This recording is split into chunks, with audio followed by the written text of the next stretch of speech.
हरे कृष्णा। नमस्कार दोस्तों, हरि बोल, श्री राधे। आज कुछ दूसरे विषय पर चर्चा करते हैं।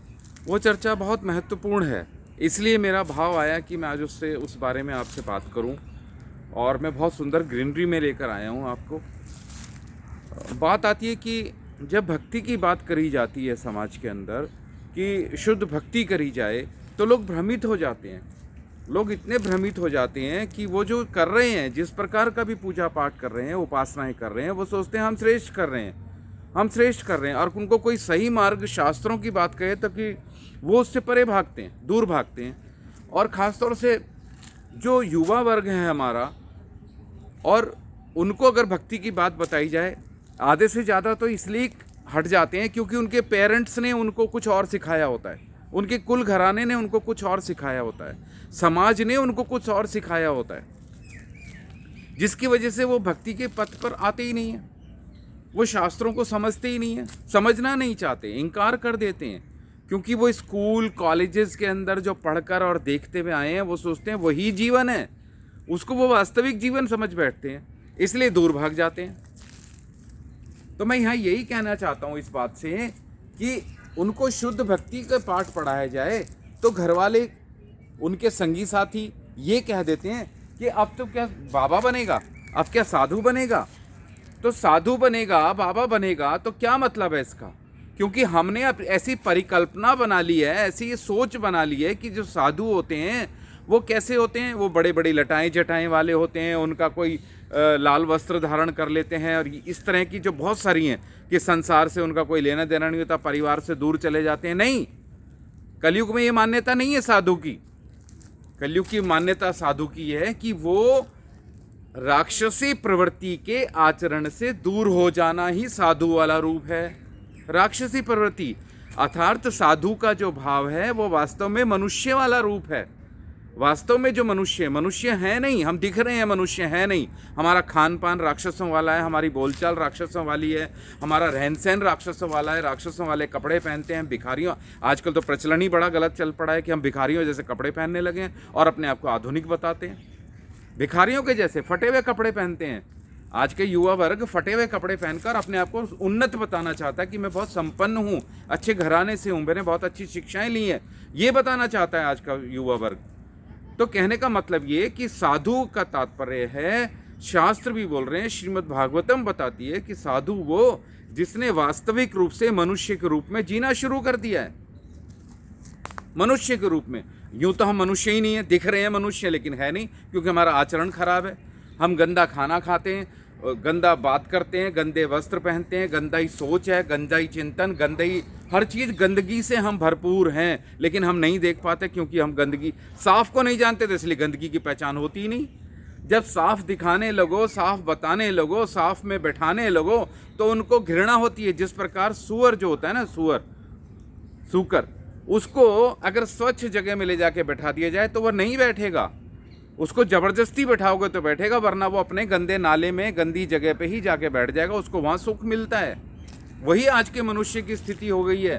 कड़वे शब्द हैं लेकिन शास्त्रों के अनुकूल हैं कि आज का मनुष्य है गंदा खाना, मांस खाएगा, मांसाहारी चीज़ों का भोग करेगा, नशे का भोग करेगा, सबसे ज़्यादा नशे में पैसा खर्चता है, मांस में खर्चता है, और गलत वस्त्रों में, गलत संगति में, दूसरे व्यभिचार करने में, गलत स्त्रियों का संग, गलत पुरुषों का संग, इस तरह की संगति, ये हमारी बहुत अच्छी मित्रता। आजकल मित्रों के ऊपर बड़ा व्हाट्सएप जो सोशल मीडिया पर चर्चा आती है, मित्री सब कुछ है, मित्री। ये तो पता लगाओ तुम्हारे मित्र कैसे हैं, क्या वो आपको दुर्गति की तरफ ले जा रहे हैं, सदगति की तरफ ले जा रहे हैं, क्या वो आपके आत्मा के कल्याण का मार्ग जानते हैं, ये हमें पता करना पड़ेगा। तो वो ना हमारे माता पिता जानते हैं, ना हमारे दोस्ती जानते हैं, क्योंकि वो माहौल इस तरह का क्रिएट हो गया है कि सब लोग हमें नरक की तरफ धकेल रहे हैं, नरक की तरफ धकेल रहे हैं। और कोई उन्हें ऐसा संत मिल जाए जिसको उसको वास्तविक बताए कि तेरा स्वरूप है क्या, तू एक आत्मा है, आत्मा के निकल जाने के बाद शरीर का कोई अर्थ ही नहीं रह जाता। तो आत्मा कहाँ से आई और कहाँ जा रही है, ये कभी सोचा, कभी चिंतन हुआ? माता के गर्भ में कैसे वो आत्मा प्रवेश कर जाती है, कहाँ से प्रवेश कर जाती है? कौन है जो सारा शरीर बना देता है माता के गर्भ के अंदर? तो ये चिंतन कब करेंगे? इसी जन्म में। मनुष्य शरीर इसलिए मिला है कि ये चिंतन करके जान जाओ। कुत्ते बिल्ली कीड़े मकोड़े के रूप में जाकर आप ये चीज़ें नहीं जान पाओगे, इसलिए अपनी आत्मा की सद्गति प्राप्ति नहीं करोगे। तो मूल उद्देश्य ये है कि हमें सद्गति, साधु बनना है। साधु मतलब कि साधना, अपने स्वरूप को साधना। आत्मा का स्वरूप क्या है? जीवेर स्वरूप है नित्य कृष्ण दास। कृष्ण का दास है ये आत्मा, जो है दास, सेवा करती है भगवान की, इसलिए हमारा रूप है। लेकिन इस मनुष्य शरीर में आकर इस आत्मा को ये मौका मिला है कि ये अपने वास्तविक सिद्धांत से जुड़ जाए, वास्तविक सिद्धांत से जुड़ जाए, वास्तविक स्वरूप के अंदर स्थापित हो जाए। ये इस आत्मा का एकमात्र उद्देश्य है। इसको जानने के लिए मनुष्य शरीर मिला है। लेकिन मनुष्य शरीर प्राप्त करके माता पिता ही धकेल देते हैं कि जाओ भोग करो। समाज ऐसा मिलता है कि जाओ भोग करो। भोग करने के कारण हमारी आत्मा को मार्ग नहीं मिलता और हमारी दुर्गति फिर से हो जाती है। फिर से हमने पीछे भी चर्चा करी थी एक श्लोक में कि वहाँ पर बताया क्या है कि माता के गर्भ में जाना ही सबसे बड़ा कष्ट है। इस हमारे जीव आत्मा का सबसे बड़ा कष्ट क्या है? माता के गर्भ में चले जाना। माता के गर्भ में जाने से ही सारे कष्ट शुरू हो जाते हैं। ये जितना भी कष्ट है संसार का, जितने भी दुख बीमारियां सब कुछ हैं, वो माता के गर्भ में प्रवेश होते ही इस आत्मा को मिलने शुरू हो जाते हैं। बालपन से ही, बालपन से, अबोध अवस्था से ही वो सारी अवस्था प्राप्त हो जाती है जो कि इस संसार के अंदर है ऑलरेडी, पहले से ही व्याप्त है सारी दुख बीमारियां। वो उस शिशु के साथ भी आके चिपक जाती है और उसको ताउम्र जब तक वो जीता है तब तक उसे भोगना पड़ता है। लेकिन वो सोचता है कि नहीं, ये तो प्रकृति का नियम है। प्रकृति का नियम है, जो मनुष्य यहाँ फंसेगा, जो जीव आत्मा यहाँ शरीर धारण करेगी, उसको ये सारे दुख झेलने पड़ेंगे। तो फिर इससे बचा कैसे जाए? इससे बचने का एकमात्र तरीका है कि हम शरीर धारण ही ना करें।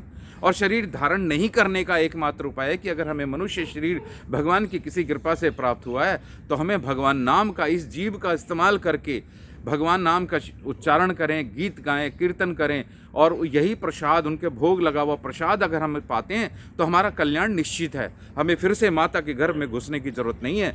माता के गर्भ में जाके बहुत पीड़ा झेलनी पड़ती है, बहुत पीड़ा झेलनी पड़ती है।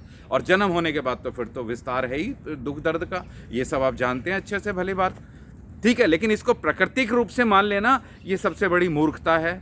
ये मूर्खता ही हमें फिर से गर्भ में ले जाती है। हम उस दुख दर्द को भूल जाते हैं जो हम पेट माता के गर्भ में झेल कर आए हैं।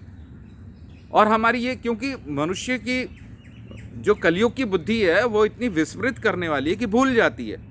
भूलने की शक्ति सबसे ज़्यादा है, इसलिए वो माता के गर्भ में क्या कष्ट मिला ये भी भूल गए। इसी कारण आज साधु बनने की जरूरत है। साधु मतलब साधना में लगना, इस आत्मा के कल्याण के मार्ग पर आगे बढ़ना ही साधु है। साधु इसे ही कहते हैं। अगर व्यक्ति, घर का एक बच्चा इस मार्ग पर आता है तो घर वाले या समाज कहते हैं तो साधु बन गया। साधु की व्याख्या वो खुद नहीं जानते, वो साधु बोल देते हैं। तो जिस चीज़ को वो खुद नहीं जानते वो दूसरे को पहले जाने, फिर तो बताएं कि क्या कह रहे हैं वो लोग या क्या सोच रहे हैं। तो ऐसे ही हमें साधु बनना है, सबको साधु बनना है। स्त्री पुरुष सब, नर नारी, सबको साधु बनना है। अर्थात इस आत्मा को साधने के लिए मनुष्य शरीर मिला है। शुद्ध भोजन करना है, शुद्ध बात करनी है, शुद्ध वस्त्र पहनने हैं, शुद्ध चिंतन करना है। लेकिन कब करेंगे? जब शुद्धता के करीब जाएंगे। प्योरिटी के करीब जाने पर ही प्योर शुद्धता आती है। जब शुद्धता के करीब ही नहीं जाएंगे, गंदगी के बीच में पड़े रहेंगे, तो बताइए शुद्धता आएगी कैसे? तो हमें साधु संग करना पड़ेगा। जो ऑलरेडी साधु साधना में लगे हुए, जो ऑलरेडी सधे हुए हैं, ऑलरेडी जो मनुष्य हैं वास्तव में, उनका संग करना पड़ेगा। इनका संग करेंगे तो हम जरूर साधु बनेंगे। और साधु, मैं फिर बोल रहा हूँ, साधु का तात्पर्य है अपने आप में जो दिमाग में बैठा रखा है हम लोगों ने, उसको दोबारा से खोल के चेक करिए कि साधु वो नहीं बड़ी बड़ी लटाएं जटाएं और वस्त्र पहने वही साधु है। साधु, हर व्यक्ति साधु बनना चाहिए, हर व्यक्ति को साधु होना चाहिए। साधना चाहिए अपने आप को। साधना, सुई में भी धागा डाला जाता है तो ऐसे नहीं डाला जाता, उसको साधा जाता आगे से, तब वो सुई के अंदर धागा आर पार होता है। तो इसलिए हमें साधना है। ये मनुष्य शरीर इसने मिला है कि साध के और भगवत धाम हम लौट जाएं, जहाँ से हम आए हैं। हमारा धाम, हमारा जो घर है वास्तव में भगवान का धाम है। हम वहाँ से ही आए हैं और वहीं से हमें लौटना है। लेकिन वो सब हम करते ही नहीं, किसी के मृत्यु के उपरांत हम झट से बोल देते हैं कि वो स्वर्गवासी हो गया। स्वर्ग में क्या ऐसी एंट्री मिल जाती है? आज इस पृथ्वी में ही किसी देश से दूसरे देश जाओ तो वीज़ा, पासपोर्ट, ये सारी फॉर्मेलिटीज़ करनी पड़ती है। और स्वर्ग जो आध्यात्मिक लोक है वहाँ पर ऐसी आत्मा प्रवेश कर जाएगी, उसका कोई वीज़ा और पासपोर्ट देने की ज़रूरत नहीं पड़ेगी कि आपने कितना हरिनाम किया मनुष्य जीवन में, ये पासपोर्ट है। कितना शुद्ध भक्तों की संगति करी, कितनी शुद्ध भक्तों की सेवा करी, ये उसका वीज़ा है। तो वहाँ भी चाहिए आपको, ऐसे ही स्वर्ग में नहीं मिल जाएगा। हम लोग झट से बोलते हैं स्वर्गवासी हो गया। स्वर्ग में क्या मुफ्त में एंट्री मिल रही है क्या? आप पृथ्वी के अंदर तो घूम नहीं सकते, पृथ्वी में तो अनेक कहीं किसी भी और दूसरे देशों में जा नहीं सकते बिना पासपोर्ट और वीज़ा के। तो स्वर्ग लोक में ऐसे ही चले जाएंगे क्या?